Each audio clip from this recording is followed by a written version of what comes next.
雑談です。雨上がりです。はらせんということで始まりましたはらせんラジオ、陣内智則の面白い方原田専門家でございます。この番組は日々私が見ちゃったもの、聞いちゃったもの、食べちゃったもの、飲んじゃったもの、そして言っちゃいけないことなんかを話しております。ぜひチャンネル登録と高評価よろしくお願いしますということで、昨日は何をしてたかと言いますと、今日、水道橋博士さんの誕生日で、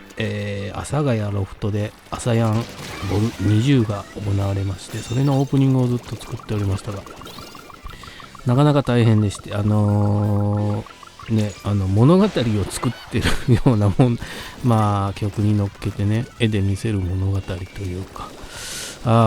結構大変でしたけども、なんとかできまして、それをやっておりましたですね。で、あれですか、もう早速行きましょう。見ましたですわ。僕はちょうど20時でしたっけからやってる時には、寝てたんで、後からアベマ YouTube アベマで見たんですけど、雨上がりさんが解散する。僕はね、その前日に一昨日陣内くんの打ち合わせをしてる時に聞きまして、電話があったっつって解散するっつって、で明日発表する、17日にね発表するっていうのを聞いてたんで、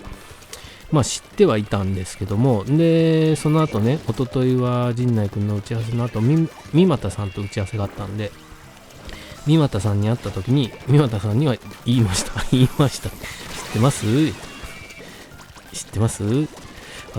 雨上がりさん解散するんですって、明日か近々発表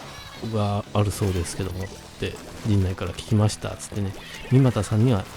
言いましたけどもね、そこから大きく漏れるかなと思ったら漏れなかったんでね、ちょっとチクショーと思いましたけどね。それは聞いてて知ってたんですけど、でアベマのあれと吉本の YouTube でなんかやるっていうので見てたんですけども、そこをねこう商売につなげるかっていう方が、僕はそっちに気を取られてしまいましたね。だからそれもコンテンツ化してしまうんだ吉本はっていう。でもアメトークでああいう形でっていうのはテレビでできないからね、そう配信でしたっていうのはわからなくもないですけど、それをなんかねコンテンツ化してしまってるというかね、骨までしゃぶられるんだな吉本はっていうのね、そういう闇の部分もちょっと見えましたけど、久しぶりに2人揃った姿っていうのは本当に僕も昔からというか、昔すごくお世話になっていたこともあって知らない中でもないし、それこそ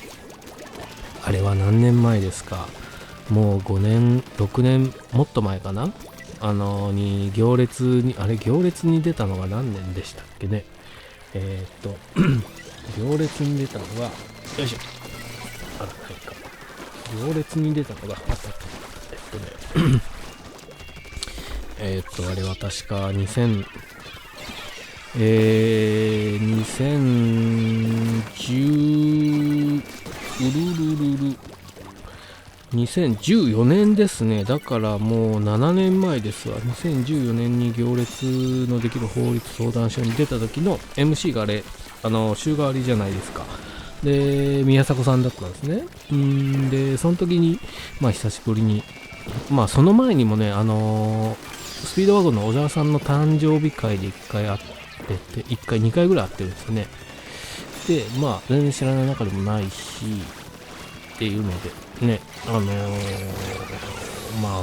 解散かっていうのがあったんですけど、事実上解散みたいな感じではあったんでね、2年間も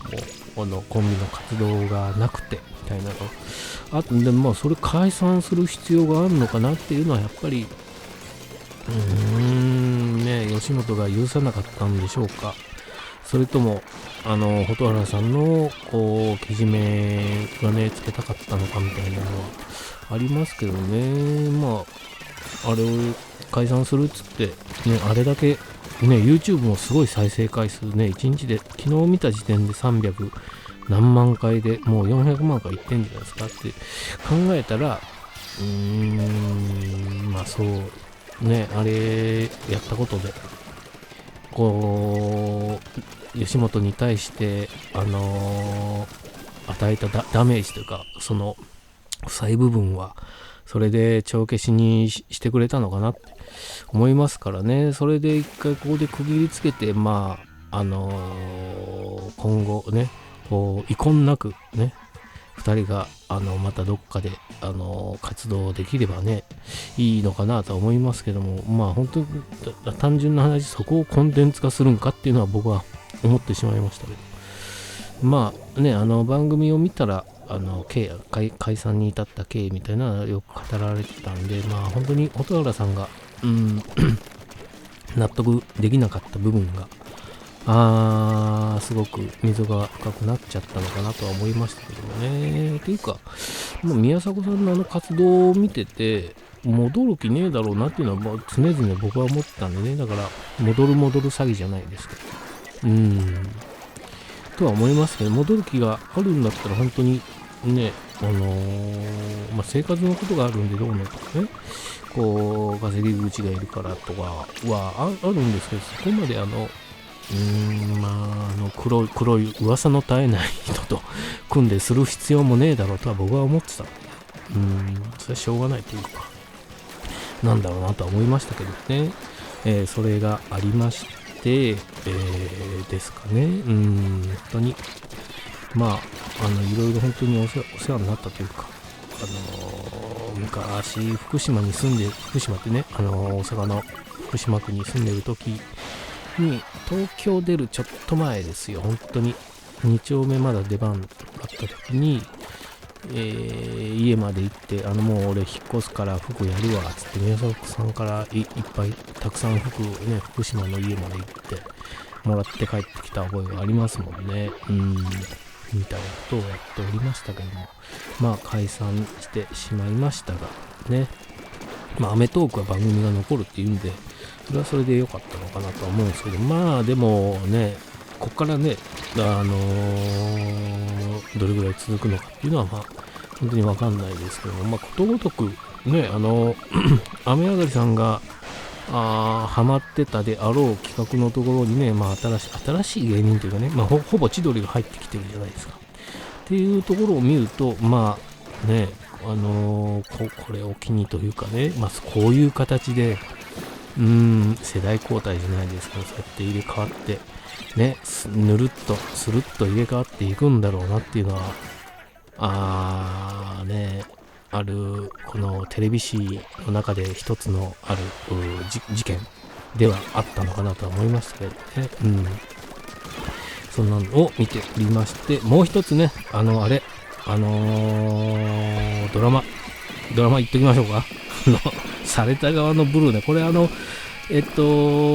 出演で出ている堀美央奈さんがね、この間なんだっけ、今夜比べてみましたに出てて、こう全く僕はプライベートなところは全く知らなかったんであれですけども、比べてみましたに出てて、その家の部屋の感じがどうのとかっていうのをねやってたんですけど、一つなんかすごい家具にこだわって、一個なんかこのソファーが欲しいから、そのソファーに合う、鏡台だったかな、化粧台の周りの机をね、それは別の安いところのメーカーで揃えてみたいなやってて、結構こだわりの強い人なんだなっていうのを見てて思いましたけど、まあこのドラマでのね役どころっていうのがまあ本当に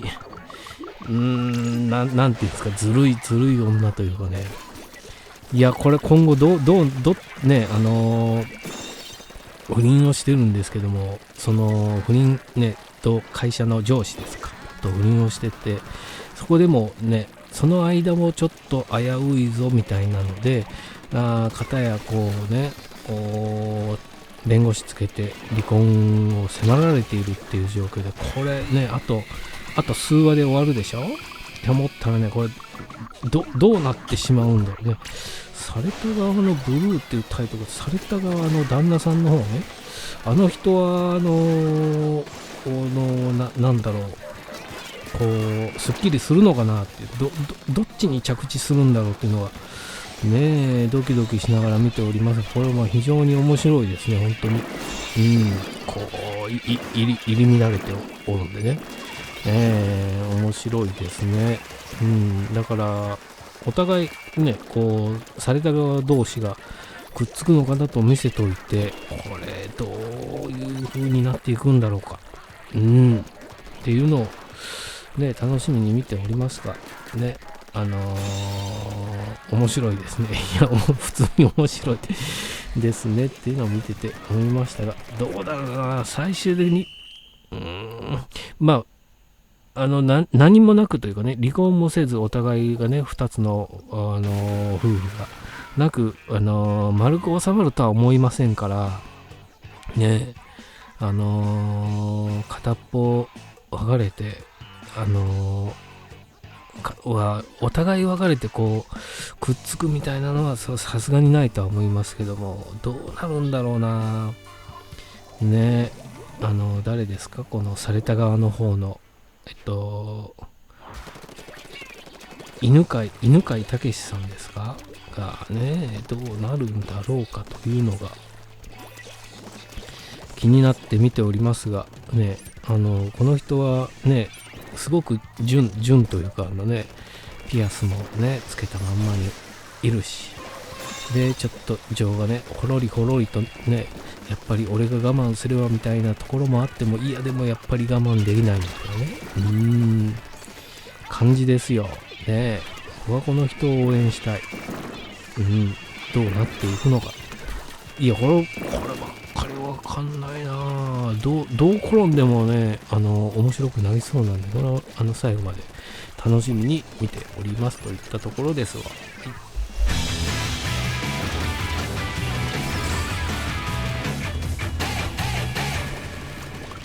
コント